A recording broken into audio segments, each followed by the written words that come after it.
अकारण मृत्यु अगर नागरिकों की हो जाए तो वहाँ की सरकार गमगीन होगी, वहाँ की सरकार शोकाकुल होगी, वो उसको सुधारने के लिए माफ़ी मांगेगी, उसको लोगों को सांत्वना देने का प्रयास करेगी। लेकिन ये दिखाता है कि बिहार के जो सत्ताधारी लोग हैं, जो नेता है, यहाँ की जो व्यवस्था है, और मैं इसमें बीजेपी को भी इंक्लूड कर रहा हूँ, आप इस बात को ध्यान दे लीजिए। ये जो विधानसभा में बैठ के नाटक कर रहे हैं बीजेपी के लोग, 3 महीने पहले तक तो यही बैठे हुए थे, उस दौरान भी जहरीली शराब से लोगों की मृत्यु हुई है। और आज खाली तख्ती लेकर विधानसभा के बाहर खड़े होने से नहीं होगा।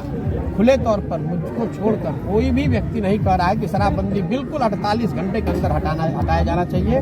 दुनिया में इस बात का कहीं कोई प्रमाण नहीं है कि शराबबंदी के जरिए आप सामाजिक या आर्थिक विकास की दिशा में कुछ बेहतर हासिल कर सकते हैं। दूसरी और बात समझ लीजिए, जिस महात्मा गांधी का नाम ले रहे हैं ये लोग, मैंने खुले मन से चुनौती दी है नीतीश कुमार को और जो लोग भी महात्मा गांधी के नाम पर शराबबंदी का समर्थन कर रहे हैं, कि आप महात्मा गांधी का लिखा हुआ एक लाइन या एक वाक्य मुझे सुना दीजिए जिसमें महात्मा गांधी ने स्टेट लेड प्रोहिबिशन, मतलब सरकार द्वारा लागू की शराबबंदी की बात कही है। महात्मा गांधी ने ऐसी कोई बात नहीं कही है।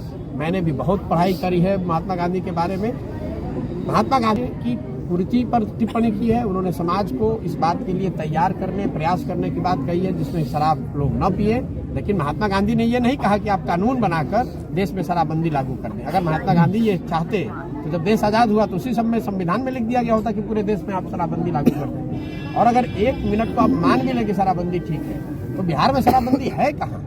मैं तो हर गाँव जा रहा हूँ और 75 दिन से पैदल चल रहा हूँ। हर गाँव में मैं हाथ उठवा कर वोट कराता हूँ। लोग बता रहे हैं कि सब जगह होम डिलीवरी हो रही है, हर जगह होम डिलीवरी हो रही है। और बिहार जैसे गरीब राज्य का शराबबंदी की वजह से करीब साल में 20,000 करोड़ का राजस्व का नुकसान हो रहा है। और ये पैसा कहाँ जा रहा है?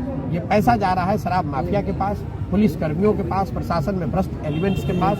और आपको हम जो बिहार सरकार का 20,000 करोड़ का नुकसान हो रहा है, इसकी आंशिक भरपाई के लिए आपसे, हमसे, बिहार के किसानों से डीजल पर 9 रुपये लीटर और पेट्रोल पर 13 रुपये लीटर एक्स्ट्रा टैक्स लिया जा रहा है। आप यूपी में जाकर देख लीजिए, यहाँ से डीजल 9 रुपये लीटर सस्ता है, पेट्रोल 13 रुपये लीटर सस्ता है।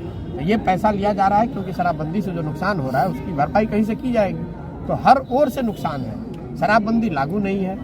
जो शराब माफिया आपने अलग खड़ा कर दिया। जो युवा शराब पीना चाहता है वो घर पर बैठ के युवा या वृद्ध पी ही रहा है। और कई का होम डिलीवरी हो रही है। और बिहार जैसे गरीब राज्य का शराबबंदी की वजह से करीब साल में 20,000 करोड़ का राजस्व का नुकसान हो रहा है। और ये पैसा कहाँ जा रहा है? ये पैसा जा रहा है शराब माफिया के पास, पुलिस कर्मियों के पास, प्रशासन में भ्रष्ट एलिमेंट्स के पास। और आपको हम जो बिहार सरकार का 20,000 करोड़ का नुकसान हो रहा है, इसकी आंशिक भरपाई के लिए आपसे, हमसे, बिहार के किसानों से डीजल पर 9 रुपये लीटर और पेट्रोल पर 13 रुपये लीटर एक्स्ट्रा टैक्स लिया जा रहा है। आप यूपी में जाकर देख लीजिए, यहाँ से डीजल 9 रुपये लीटर सस्ता है, पेट्रोल 13 रुपये लीटर सस्ता है। तो ये पैसा लिया जा रहा है क्योंकि शराबबंदी से जो नुकसान हो रहा है उसकी भरपाई कहीं से की जाएगी। तो हर ओर से नुकसान है। शराबबंदी लागू नहीं है। जो शराब माफिया आपने अलग खड़ा कर दिया। जो युवा शराब पीना चाहता है वो घर पर बैठ के युवा या वृद्ध पी ही रहा है। और कई तरह के और जो नशे का कारोबार है वो शुरू हो गया। और पूरा प्रशासन, पुलिस और प्रशासन अपना काम छोड़कर सिर्फ शराबबंदी को लागू करने और शराबबंदी से कमाने के अभियान में लगा हुआ है। जनता हर जगह पीस रही है।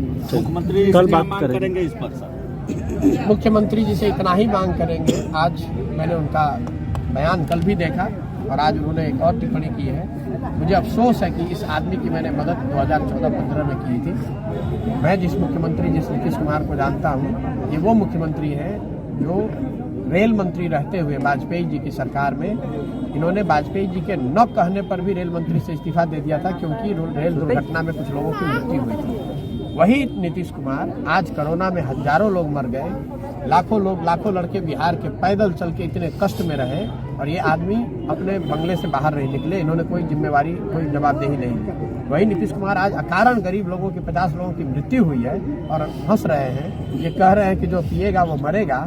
ऐसे असंवेदनशील और अहंकारी व्यक्ति का नाश निश्चय है। मतलब कोई आज तक दुनिया में कोई उदाहरण नहीं है कि आपके अपने राज्य के 50 लोग मर गए, अगर अपनी गलती से भी मर गए तो भी आप राज्य के मुखिया होने के नाते उनके लिए संवेदना के शब्द व्यक्त करने के बजाय आप उनको इस तरह के अगर वाक्य कह रहे हैं तो मानव मुख्यमंत्री होना छोड़ दीजिए। एज ए ह्यूमन बीइंग, मानवता के नाम पर जो आप ये एक तरह से बहुत बड़ा धब्बा है, ये नहीं करना चाहिए, उनको ऐसी बात नहीं कहनी चाहिए थी। और मैं ये सिर्फ इतना ही दिखाता है कि नीतीश कुमार उम्र के इस पड़ाव पर झुंझलाए हुए हैं, सामाजिक और राजनीतिक तौर पर अकेले पड़ गए हैं और उसी झुंझलाहट में अब उनको समझ में नहीं आ रहा है, तो इस तरह के उद्गार उनके